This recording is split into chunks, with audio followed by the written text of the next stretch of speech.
To edit an EveryDollar zero-based budget, start by logging into your account and navigating to the budgeting section. Here, you will see a list of all your income and expenses, categorized and totaled. Zero-based budgeting means that every single dollar has a job, and you will assign each dollar to a specific category.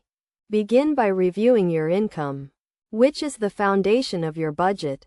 Make sure it is accurate and up to date.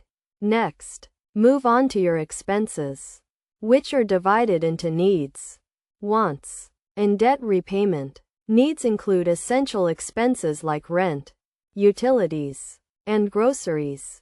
Wants are discretionary spending like entertainment and hobbies. Debt repayment includes any loans or credit card debt.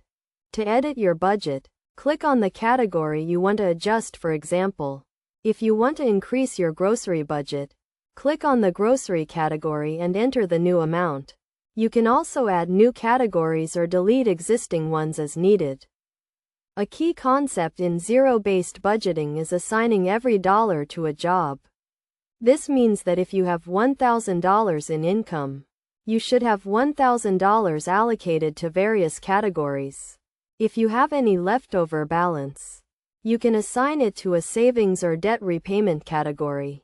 Practical examples of editing your EveryDollar budget include adjusting your income to reflect a raise or decrease in pay, changing your expense categories to reflect changes in your spending habits, and allocating extra funds to savings or debt repayment.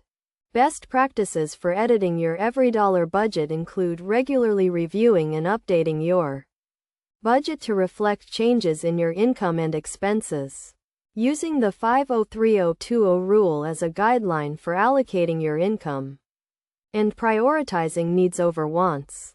By following these steps and tips, you can effectively edit your EveryDollar zero-based budget and take control of your finances. Remember to regularly review and update your budget to ensure you are on track to meeting your financial goals.